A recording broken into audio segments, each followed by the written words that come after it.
Today, I'm going to speak about medicine in the 18th century. That's the age of reason.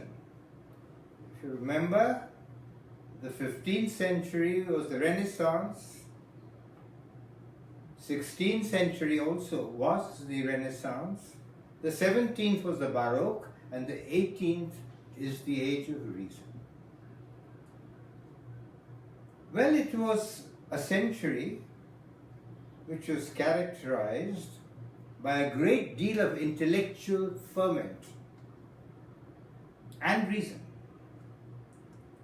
Even so, there was a great deal of unreason in that century. There were wars and conflicts. There were 4 major countries on the continent: Britain, France, Austria, Prussia, and in the 18th century, at last came Russia, when Peter the Great and Catherine the Queen, or rather Catherine the Tsarina, guided the destinies of Russia. Now, perhaps the greatest event in European history came about in this century, and that was the French Revolution. It took place in 1789. It was a bloody revolution in which King Louis XVI, the Bourbon king, and his wife Marie Antoinette, she was the daughter of Maria Theresa of Austria, and the Dauphin were all guillotined and killed. All the aristocrats, or many of the aristocrats, were also guillotined.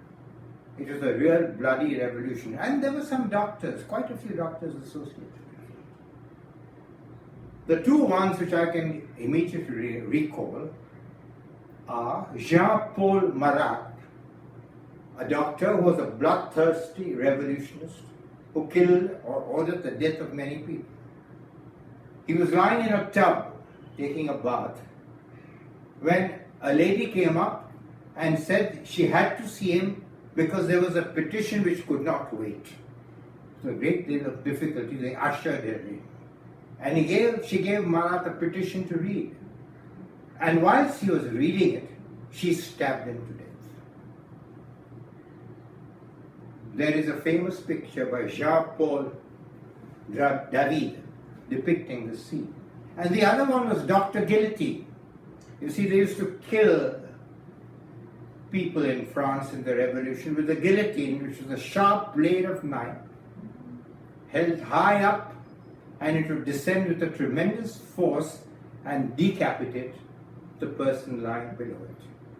It was Dr. Guillotine who really devised this machine, and therefore the guillotine has been named after him. The French Revolution was a true landmark. France became a republic surrounded by monarchies, and the monarchs trembled in their shoes because there was a great republic at its door. They went to war with France. It was Napoleon who saved France and extended the boundaries of France, planted the seeds of France far and wide in Europe, and when they bore fruit, many of the monarchs had gone away, disappeared, and those who had not disappeared were no longer despots, but ruled merely as figureheads. There were some great individuals during this period. I must name them. One was Goethe, one of the greatest men ever. His play Faust probably rivals some of the best plays of Shakespeare. There was Schiller, who was second only to Goethe. There was Rousseau, the father of the revolution, proving that the pen was mightier than the sword. He wrote The Social Contract. I've not read it, but I remember in school a French teacher in the last matric class telling us the first line of The Social Contract, which is indelibly marked in my mind. The first line, they say, is this: man is born free, but he grows up in chains. There was Voltaire, very witty, a great critic of everything he saw and everything he read. And of course, there was Wolfgang Amadeus Mozart, also in this century, a prodigy, a great, great musician, a composer, probably one of the best composers the West has ever had, with regard to Western music. And the greatest intellectual feat came in this century as well. And that was encyclopedia. An encyclopedia in France, edited, pioneered by a philosopher called Diderot. It was supposed to contain every bit of knowledge from A to Z up till that particular century. Diderot wanted to bring knowledge, philosophy to the masses, to the people. He said in French, some of you might know it, hâtons-nous, rendez notre philosophe au populaire. Hurry up, give to the people at large knowledge and philosophy. I think it's time I now spoke about medicine in this age. Amazingly, though there were advances in medicine, there was no advance in the treatment of medicine. Treatment was purging, it's making the patient sweat, and most important of all, bloodletting. Bloodletting was one of the curses that came into play right from early days, early history, and was there, we won't believe it, till the end of the 19th century. There was no real medication, pills and lotions which they still hankered for, which were all big humbugs. There were just three important medications. One was digitalis. A woman in Shropshire telling a doctor withering that I've got a herb which will help your patients with heart failure. He used that herb and she was right.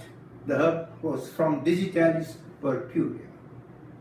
There was cinchona, described even earlier, found by Jesuits in Peru, which was supposed to be useful for malaria.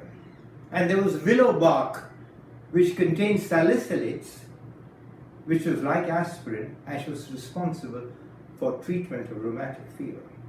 And there was William Heberden, who first described angina at this point in time in this century, when he said angina is a disease characterized by a sense of strangling, discomfort, anxiety in the chest, and it is often associated with sudden death. He didn't know, of course, that angina, this particular symptom, was related to disease of the coronaries. This was described later.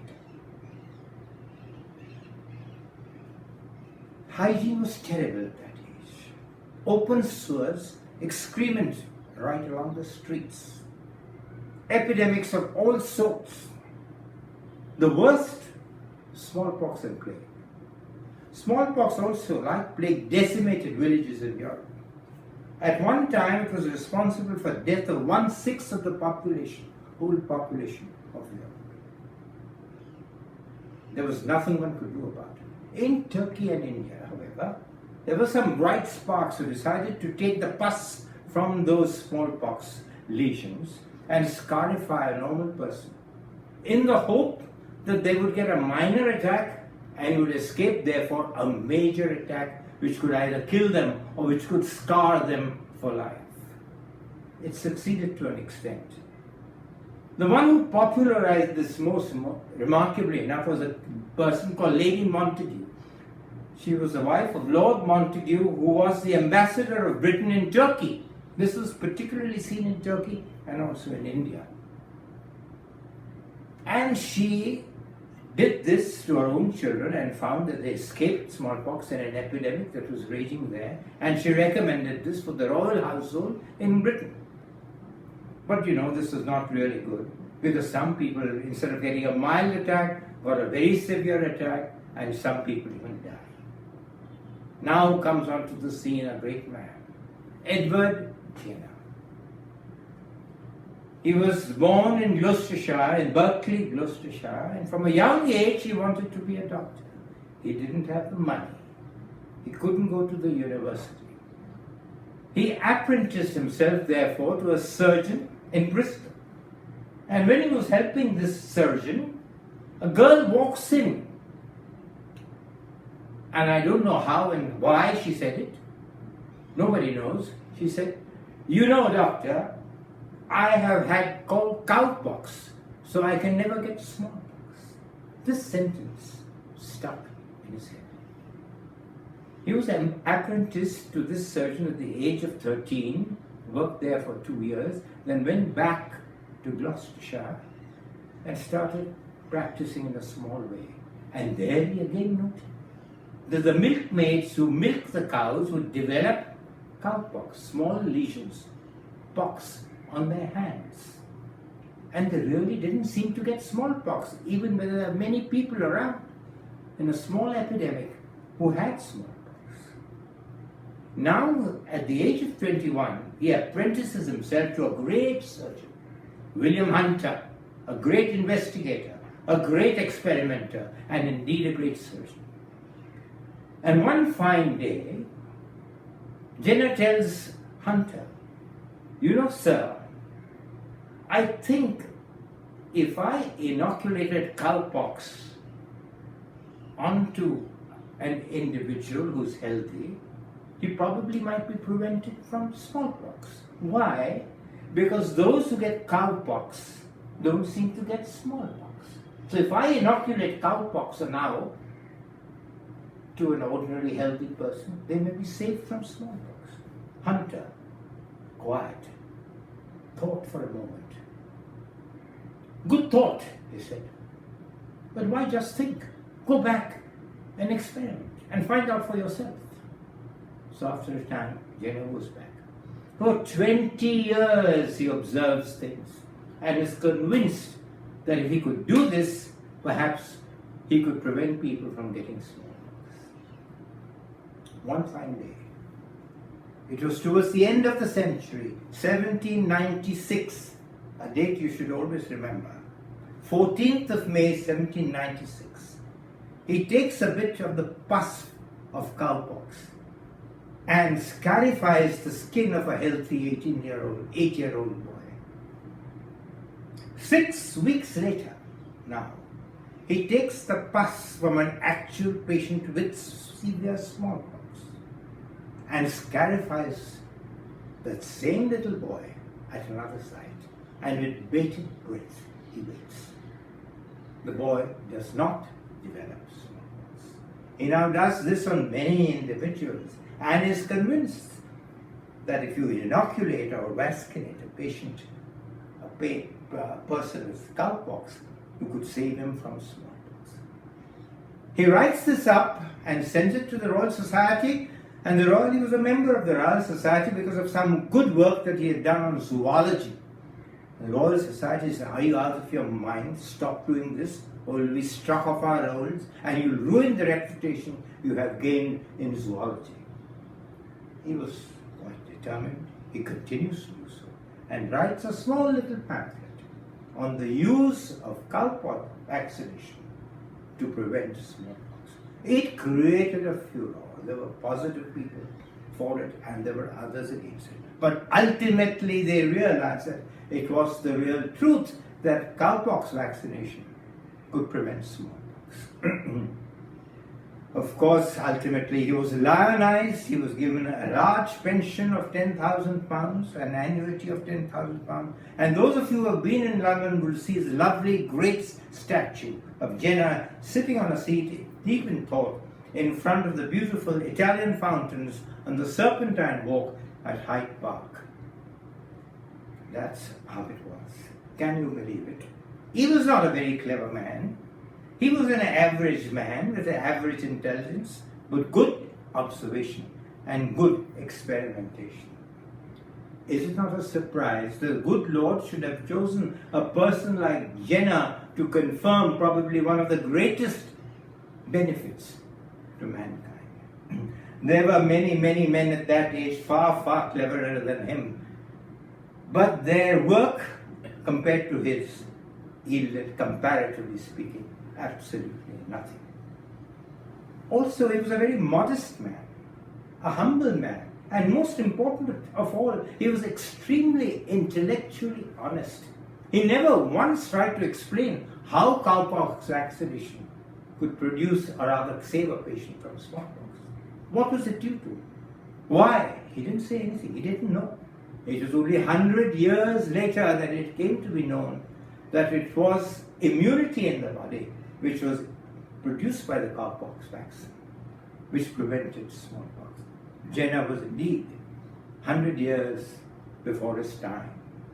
Then, of course, the whole world became vaccinated with smallpox. England and America and the West was free from smallpox. And there was a Spanish doctor whose name I forgot, who had vaccinated 20 children, and he went in a steamer always round half of the world, vaccinating thousands of people as he went in the Far East and in the East, and in India as well. But unfortunately, smallpox would rear its head again and again and again, particularly in the poor developed countries of the world. And it was only when the WHO lent financial support and other necessary support to the poorer countries of the world that ultimately smallpox, a dreadful disease, was wiped out from the face of the earth. That, ladies and gentlemen, was the story of one of the greatest discoveries in humankind, and remarkably enough, by a man who not even had gone to university, but was a keen observer, a keen experimenter, and who found out one of the greatest benefits to mankind. Thank you.